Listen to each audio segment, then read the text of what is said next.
You are listening to Woodland Walks, a podcast for the Woodland Trust, presented by Adam Shaw. We protect and plant trees for people to enjoy, to fight climate change and to help wildlife thrive. Well, today I am off to Hatfield Forest, which is the best preserved medieval hunting forest in Europe, which has a very rich history stretching back, well, a very long time, some 2,000 years or so. Now, the forest itself is actually managed by the National Trust, but the Woodland Trust works very closely with them. And in particular, the reason I'm going there is to look at and talk about ancient trees, their importance to people and the landscape, and of course, how old you have to be ancient.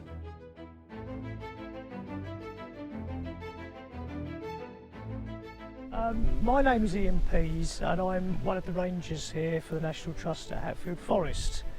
And so how long has your association been with this forest now? Well, it's getting on for 30 years. Well, you're looking good on it. Thank you. So that's very cool. Now look, I have met you by this extraordinary, well, is it a tree or is it two trees? Well, just describe to me this, where we're standing. So we are standing just to the left of the entrance road as you come into the forest, and this is a magnificent hornbeam. And although, like you say, Adam, it looks like it's two trees, it is actually one. Right. How do you know? Well, it's done what's called compartmentalise. So what happens when trees get to this age, and this tree is without doubt probably around 700 years old, is the heartwood falls away, and you're left. The heartwood, the centre, falls away, and what you're left with is the living part of the tree, which is the sapwood.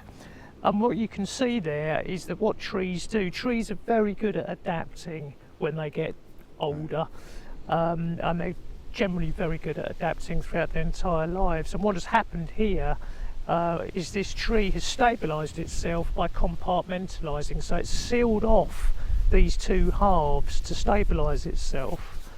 And you can also see what we call aerial roots starting to come down from the canopy, which gives the tree the rigidity. I can't see that. Shall we, let's have a look. So if you have a closer look, never heard of aerial roots. You can see these Those structures are what we call aerial roots. Right, yeah, they do look like, but they're not in the ground, they're in the air. So where are they, what function are they serving? Well, they're basically supporting the tree, and what's happened here, this is an old pollard.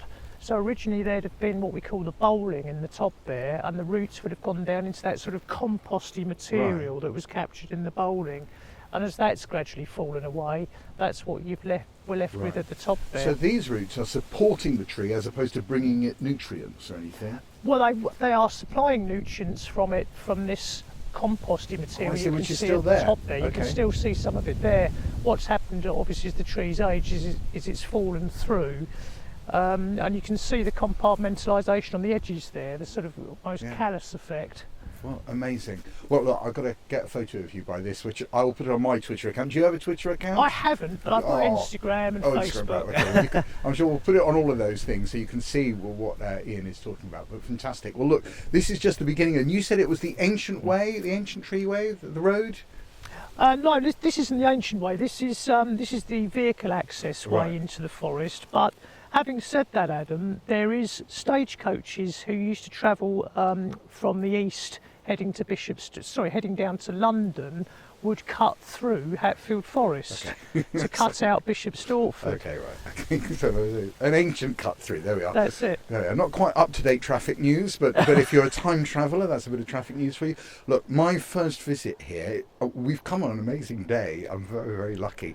What would you suggest I look out for here at Hatfield? Well, certainly, if you go for a walk through, what I sort of advise people to do is to go for a walk around the lake area to start with, because that way, as you go down to the lake area, you go through the medieval landscape. And what's nice about the lake area is you've got the 1740s landscape, so that's the capability brown heart to the forest. Right. He was employed here in the 1740s before the National Trust had the forest. It was owned by the Woodland family, and he formed the lake down there and built the shell house next to the lake. Right. So you can almost go on a bit of a time travel, virtual time travel, by walking through this wood pasture where we are now amongst these stunning ancient trees, and then you take yourself into the 1740s and walk around the lake, and then go from there. Right. Brilliant. I'm heading off to the 1740s. What a fantastic bit of map reading that will be. Thank you very much, Ian. Really nice to see you. You're welcome. Really nice to see Welcome. you. Bear with me.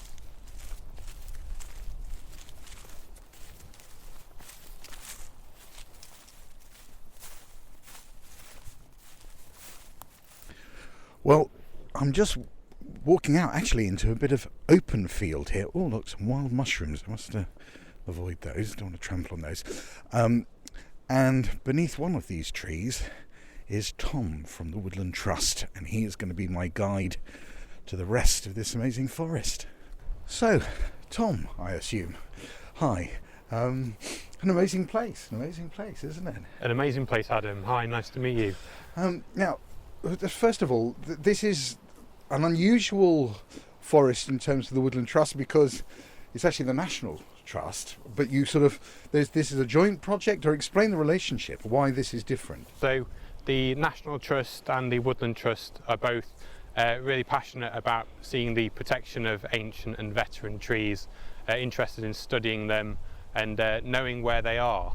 So we're here today because the National Trust and the Woodland Trust have been working together, for quite a few years actually. We've been working together to map ancient and veteran trees to our ancient tree inventory, and also in the past year and a half we've also been working with the National Trust on a project called the Green Recovery Project, which was a challenge fund that we both organisations were working on, and this was actually one of the sites. In fact, I was here just 6 months ago, where I got to see firsthand some of the restoration work that was being done to some of these trees. Some of the historic pollarded hornbeams, for example, we got to see how they're now being managed and cared for here at the Trust.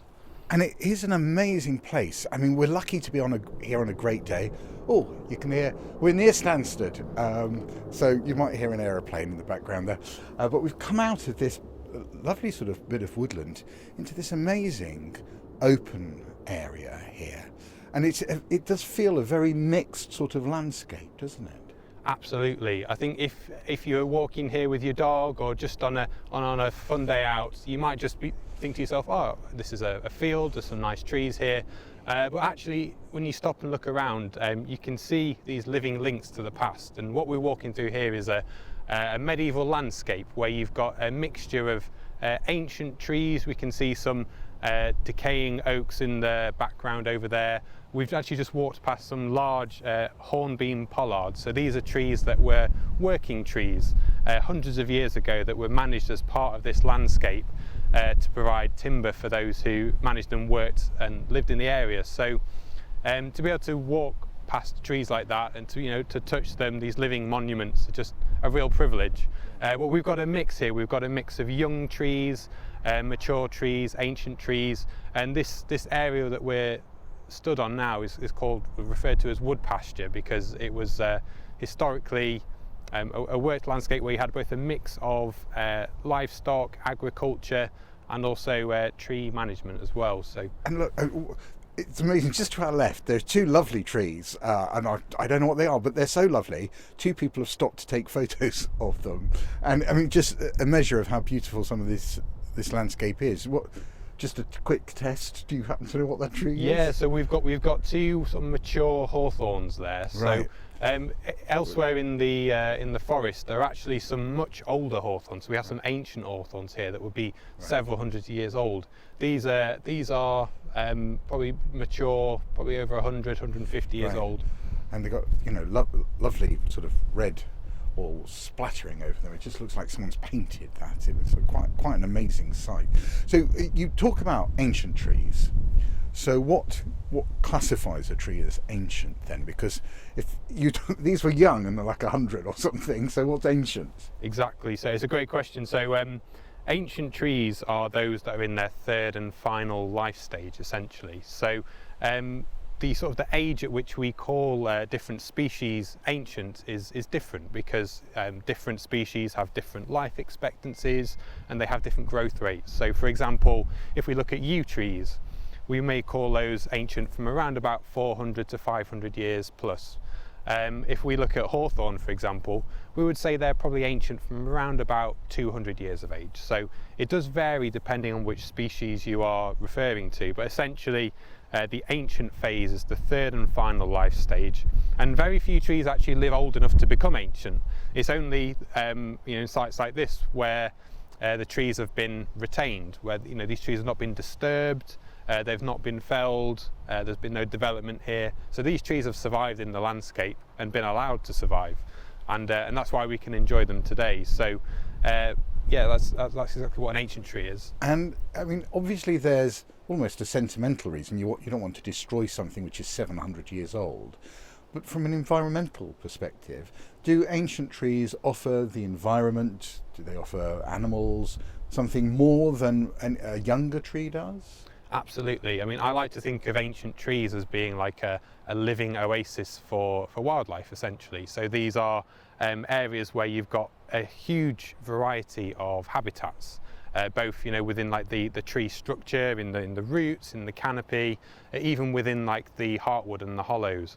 So ancient trees offer huge benefits for wildlife. But sorry, you're saying that's more, a 700-year-old tree would offer more environmental benefits than a 100-year-old tree? Is that what you're saying? Yeah, if you were comparing trees of the same species. And why is that? What is happening in that period that offers that benefit then? So the reason really is owed to the decaying wood habitat. So as a tree ages, you get natural decay that's often caused by special heart rot fungi that can decay the tree. So as it's standing, it's decaying slowly over time, and by that decaying wood, it kind of creates a load of microhabitats. So you get huge benefits for invertebrates.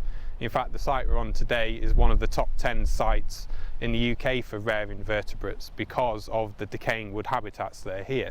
If you imagine a decaying tree with hollows and cavities and water pockets, imagine if you're an invertebrate, you're such a small organism and you've got this huge ancient tree with all these variety of habitats. I mean, you essentially got your whole world is in this tree. It's a whole universe of habitats. So that's why they're important. It's quite poetic, isn't it? In its decay, the very fact it's decaying offers new life. Absolutely, exactly. So they become, they just transform into these oases for wildlife, and it's owing to the decaying habitats that they have. And what's the oldest trees that you've got around here then? Yeah, well, so some of these trees may well be in excess of 700 to 800 years of age. And would they be used? Because the used trees tend to last the longest, don't they? Yeah, so a lot of the oldest trees on this site will be pollards. So pollarding is where you cut the branches of a tree above head height.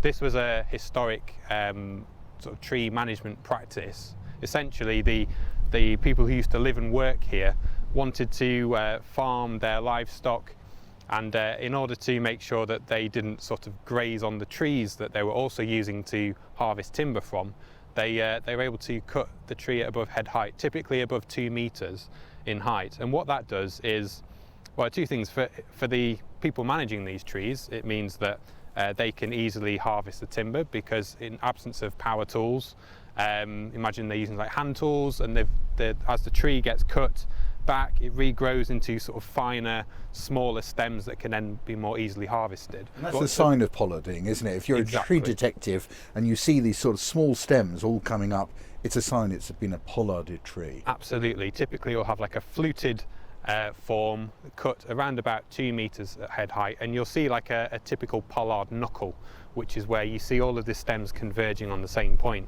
But pollarding does actually bring some benefits to the tree as well, and that's why some of the oldest trees here will be pollards, is because it has the effect of almost stabilizing the tree. It means that the tree doesn't get too top heavy and then collapse and die.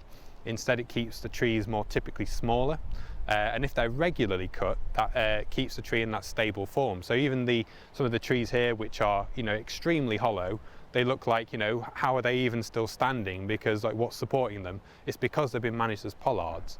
And there are some sites where pollarding has stopped. For example, Burnham Beeches is a site where you can see a lot of the pollards have not been pollarded for a long time, and they're starting to become top heavy now. So, and that presents a risk that you get greater wind loading and then they fall. So, going back to what we were talking about, the Green Recovery Project that we're working on with the National Trust, and like I said, I was here sort of 6 months ago, and we got to see some of the tree management here, and we got to see some pollarding essentially. So they were sort of cutting back some branches in the canopy to basically continue the pollarding management to try and replicate what was being done hundreds of years ago to make sure that these trees can survive for many years to come. Amazing. Now, Ian promised me some time travel. He pointed me towards a Capability Brown landscape. Do you know which way that is? Yeah, that would just be just down the track. It's going the other way. Okay, but you think we should head off this way first?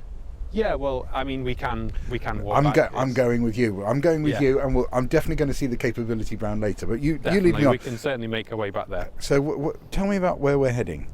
So now we're walking through a sort of former medieval landscape. So we've got a variety of trees here. We've got some oaks, we've got hawthorns, we've got field maples, we've got hornbeams, and through walking here, we can just see the sheer variety of trees in the landscape. So when I'm walking through this landscape, I can't help but think about, the people who were working here and living here, and the way that this site has been managed. We can hear overhead planes that are leaving Stansted Airport, and you can only imagine what those people would have thought about that. And it just makes you think about the changes that this landscape has seen.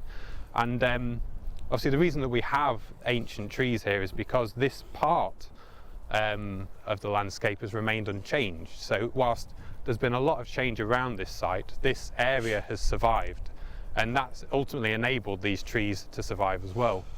Now, you look after a lot of woodland. What separates this from lots of the other things that you've got an association with? So I suppose what's really interesting about this site is that it's a former forest, and then when we think about forest, people typically think about trees, and they probably picture woodland, but actually forest that's fair enough, isn't it? It's fair enough, but the forest actually has a very different meaning in terms of a medieval sense. So a forest was essentially an area of land that was subject to special hunting laws, and these are areas that were preserved really for the royals and the royals and their sort of associates to hunt deer and enjoy riding through the landscape, and they liked this kind of open landscape where the trees were kind of scattered. So when you think of forests, like, people typically think of like dense woodland, but actually it's more like this. It's big trees in a sort of a sparse landscape where deer are allowed to run around, and the royals could be, with their on horseback, sort of chasing them and hunting them. It was sort of a sport for them, and in a lot of sense, the sort of commoners, if you like, were kept away from sites like this, and but the kind of the legacy has been preserved. And it's interesting, isn't it, that because we think of these as natural places, they are natural places, that's what's important about them, but they're not unmanaged. It's not like the hand of man has not had a role in shaping this. It's very much been a man-made, a man-shaped environment. Is that fair? That's absolutely fair, yes. In fact, what's interesting, when we look at ancient tree distribution more generally, there is a clear link between humans and where ancient trees are. So, for example, you might find ancient yew trees often in a churchyard setting, because ancient yews were respected by sort of earlier civilizations, the early Christians. Even before that, the Druids respected ancient yews, which is why they've kind of been retained and associated with places of religious worship. So there's always those kind of links between where humans have been and where ancient trees are now, and it just shows that really throughout history we've respected our trees. Other civilizations and cultures have respected these trees, and now we need to respect them too and continue their legacy. And I suppose one of the things that's striking for me is that although we're near Stansted, although it hasn't taken me long to drive from London, as far as you can see, you can't see anything. It's sort of trees for as far as you can see. It's a remarkable oasis in rather a heavily developed part of the UK. Absolutely, you know, to be able to come to this site only like an hour away from London is quite remarkable, really, that places like this have survived. Like it's like a living outdoor museum almost. You know, you can go up to some of these trees, put your hand on them, and these were the same trees that were being worked over 500 years ago. Yeah. You know, how many elements of nature can you say that about? You know, it's a remarkable privilege to be able to go and visit trees like that were managed hundreds of years ago. Brilliant. Okay. Now there is a suitable bench, almost shaped fallen branch, so maybe we can head over there for a sit down and a chat. That sounds good. Here you've got some good sort of, at the top of the tree there you've got something called retrenchment, which is basically where the tree is dying back, essentially. Right. So over time, like the canopy sort of reorganises itself, and the tree kind of grows downward eventually. So trees don't grow infinitely up and up and up. They tend to they die down and they get broader over time. So that's a sign of a change in its lifestyle, life stages. Sorry. Absolutely, yeah. So we can see some sort of dead branches at the top. That means it's coming into another stage. It's probably going to thicken out a bit. Exactly, yeah. So what's happening essentially is as the tree reaches a sort of an almost a theoretical maximum size, eventually the tree can't transport that water from the roots. That kind of hydraulic action becomes limited. It can't pump water to the very top of the tree, and so it kind of stops investing in those branches. It's grown to a good height. It doesn't need to compete with other trees around it, so it starts to reorganize itself, and those branches at the top start to die back, and instead the tree invests in some of those like what were lower branches, and they become more dominant, and the tree becomes broader in profile. The trunk becomes much wider as well. So it's a typical sign of an ancient tree that they will typically have like a large girth for their species, like the trunk will have a large circumference for its species. That's like a key sign. All right. Well, look, this isn't. I can't quite sit on this bunch. I think but it's a very, very pleasant place to stop. So, one of the big projects from the Woodland Trust is this ancient tree inventory, and I think you're in charge of that. So, what is that? Yeah. And why is it important? So the Ancient Tree Inventory is a citizen science project, so it's something that anyone can take part in, and essentially what it seeks to do is to map ancient, veteran and notable trees across the UK to an online interactive map that everyone can sort of see and use and enjoy. It started as a project called the Ancient Tree Hunt, and essentially it was just to kind of really get ancient trees on the radar, really. To get people inspired by them, to get people out there recording them. And in that project alone, they mapped over 100,000 trees. But since then, it continued under the name of the Ancient Tree Inventory. And we're continuing to map these trees on a daily basis. So we have a network of volunteers around the UK who are sort of our more expert volunteers who are called verifiers. And what they're doing is going out and checking trees that members of the public have added. So if people have been on a walk, they've seen a big tree or a tree that looks like it's old, might be ancient, might be veteran, they add it to the map. That gets recorded as an unverified tree, and then one of our volunteer verifiers comes along, they'll visit the tree and they'll assess whether they think it's an ancient tree or a veteran or a notable. They'll also maybe take some extra measurements of the tree. They'll check that it's been recorded in the right place and that the species has been identified correctly and things like that.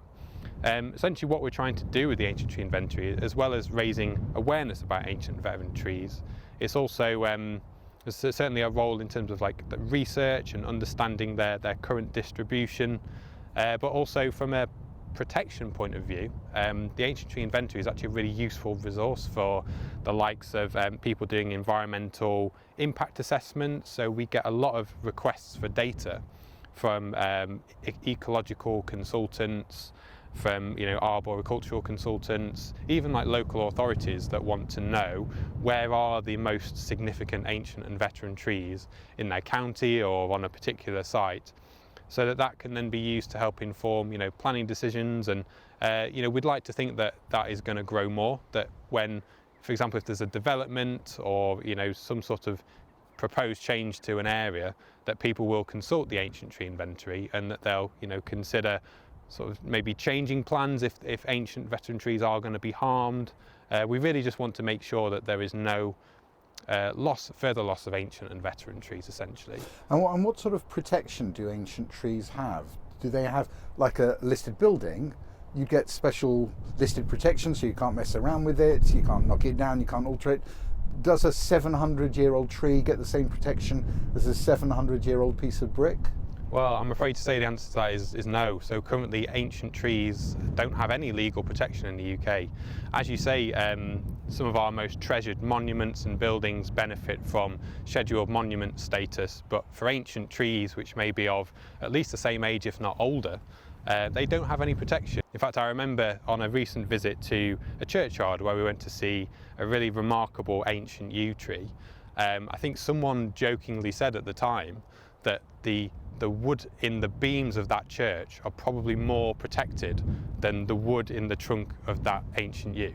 And that just kind of really opened my mind to that whole debate on, making that comparison between built heritage, monuments, and our ancient trees. And we really want to see ancient trees be more considered as features of our cultural heritage, archaeological heritage. They really are these living monuments, and we need to look after them.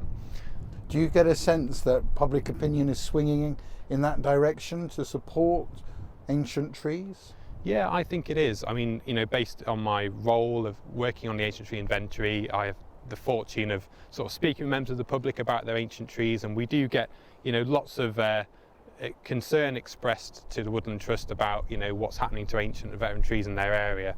But there is actually something that we're doing at the moment at the Trust, which is our Living Legends campaign that launched earlier this year. So we're actually making an attempt to gain stronger protection for ancient and veteran trees. We have a petition that's live at the moment. The campaign has a lot of different activity that's happening at the moment, but one of the headline things that anyone can do is sign our petition, where we're calling for stronger legal protection, for that to be reflected in policy, so that it's basically there is legal protection to stop any harm to these trees. Right. Amazing. Okay. So if someone's interested in being a volunteer and sort of adding to that inventory, how do they go about it? Yeah, so anyone can take part in the Ancient Tree Inventory. All they need to do is go to the Ancient Tree Inventory website, where they'll be able to register and you'll be able to create a free account. Essentially, that means that when you signed into your account, you can just record the trees. The main things that you'll need to record are things like, where the tree is. So you can take like a grid reference. If you can record the girth of the tree, so this is the circumference of the tree, of the trunk itself. So you need a long tape measure? Yeah, we typically suggest having a tape measure of around about 10 metres. Right. You can often get like a surveyor's tape from your local hardware store, for example. And you can measure the trunk normally at about 1.5 metres from ground level for consistency. Obviously, if you're really looking for the narrowest girth of the trunk, so if the tree has like a big sort of burr, or if there's like a low-hanging branch, then just record underneath it to try and get the narrowest measurement. So that's essentially the most technical elements. If you can just record as well the species of the tree, whether it's on public or private land, do make sure to record some photos as well. The key things that we're really interested in looking at with a tree when we're assessing whether it's ancient or veteran is our veteran features or decay features. So these are the kind of decaying wood habitats. For example, if the tree is hollowing, if the tree has decaying branches. So the tree behind me here has some dead wood in the top of the crown. This is what we call retrenchment. Any other kind of dead wood cavities, water pockets, holes, that sort of thing is all great to capture both in the record itself but also in the images too. Obviously, the more that people can tell us about trees, the more we know, and it makes it a much more valuable resource. So we always encourage people to submit as much information as they can. And like me, I'm very bad at spotting tree types. If you see an old tree and you think, I want to record that, but I don't know what sort of tree it is that a problem? Or can you just go, look, here's a photo, you'll probably know better than I do?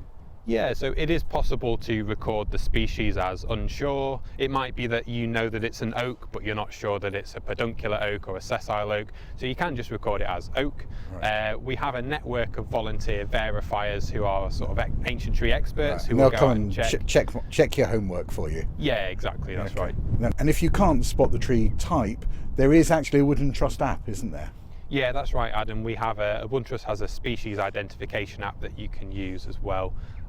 The good thing is that for our ancient trees, most of the time they are actually native, so they're common native species. Typically going to be, oaks, beech, ash, hornbeam, yew trees. So, these are species that most people are probably familiar with because they tend to be native species. We should do a podcast on that. The sort of how to spot the top 5 native UK trees. That's an idea for another podcast. You may be dragged back into this.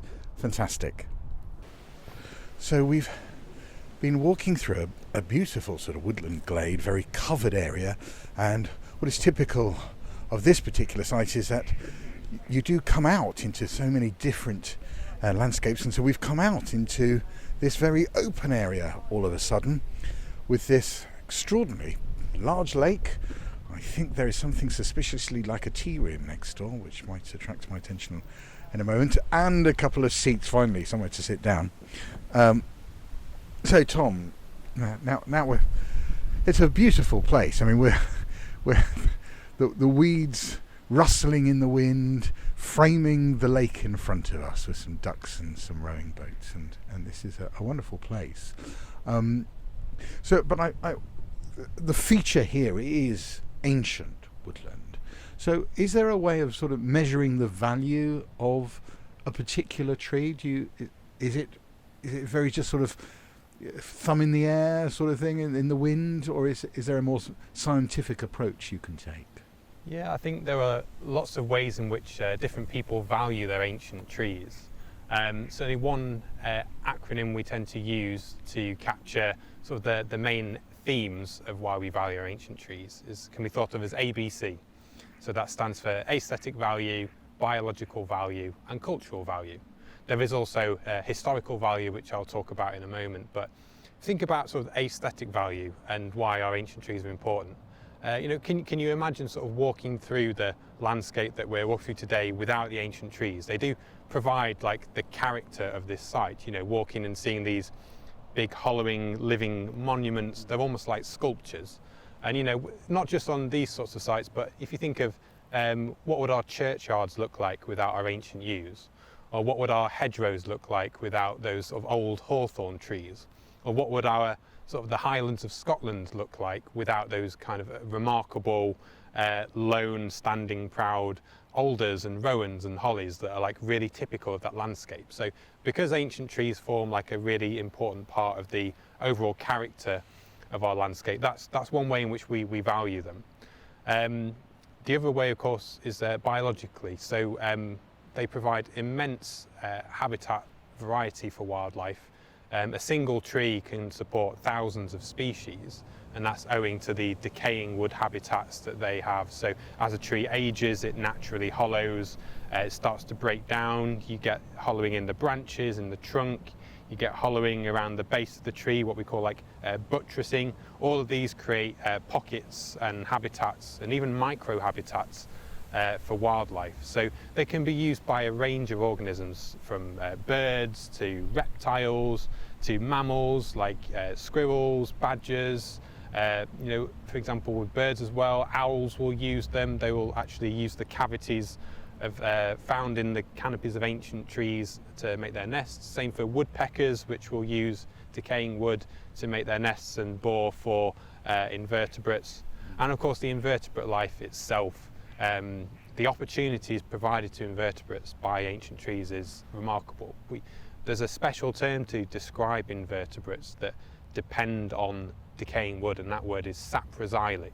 So saproxylic invertebrates are those which depend on this decaying wood for a part of their life cycle. And then there is also the cultural value that we place on our ancient trees. So that's the C. That's the C in our ABC. Yeah, so tell me about the cultural value. So if you're actually, that must be a hard thing to measure, isn't it? Absolutely. So it's not always clear. In fact, there are some trees you may walk past and not know that tree has been, or what it's seen in its life, and how other people in the past have interacted with it. For example, ancient trees in churchyards. So it's often that you find ancient yew trees linked with former sites of religious worship, because the sort of our early ancestors, the Druids and the sort of early Christians, they saw essentially ancient yew trees as a deity. They worshipped them, they respected them, and as a result, those ancient yews have persisted in that landscape. There's the cultural aspect, but there is also, it doesn't run from the alphabet. It was an ABCH, isn't it? There's an H, a historical reference here, because these trees have been around for 700 years, 1,000 years. Kings and queens will have wandered under these trees. Important decisions will have been made. Historic, really, really historic decisions will have been made under the boughs of these trees.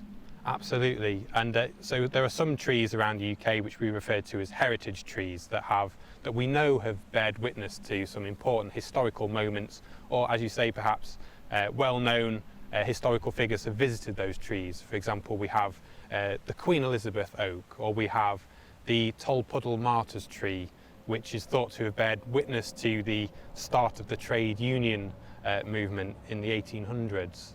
And we have the Ankerwick yew, which bared witness to the signing of the Magna Carta by King John under that very tree, and it's still there today. A tree that's over sort of 2,000 years old, has such important historical value. It's irreplaceable, in fact, and that's probably the one word that we'd like people to associate with ancient trees, is the word irreplaceable, because if that tree was to be lost, you would lose all of that historical reference. Fantastic. You know this site well. I mean, you've come a long way to see me today, so I'm super pleased and very grateful for the guide. But I know you love this place, don't you? You really do. Absolutely. I need no excuse to come here. I think it just feels like you're walking in history, essentially, and it's just amazing variety of ancient trees. Yeah, I could just spend a whole week here. I think my family might miss me in a week, but who knows? They might not. They might not notice, but they certainly are not going to notice for the rest of the day. So I am going to take the rest of the day here. Brilliant. Thank you very much. Well, my thanks to Ian from the National Trust and Tom from the Woodland Trust, but most of all, I suppose, thanks to you for listening. Now, do remember, if you want to find a wood near you, well, the Woodland Trust has a website to help. Just go to woodlandtrust.org.uk/find a wood. So that's woodlandtrust.org.uk/find a wood. And that way you can find a wood near you. Well, until next time, happy wandering. Thank you for listening to the Woodland Trust Woodland Walks. Join us next month when Adam will be taking another walk in the company of Woodland Trust staff, partners and volunteers. And don't forget to subscribe to the series on iTunes or wherever you're listening to us, and do give us a review and a rating. And why not send us a recording of your favourite woodland walk to be included in a future podcast? Keep it to a maximum of 5 minutes, and please tell us what makes your woodland walk special. Or send us an email with details of your favourite walk and what makes it special to you. Send any audio files to podcast@woodlandtrust.org.uk, and we look forward to hearing from you.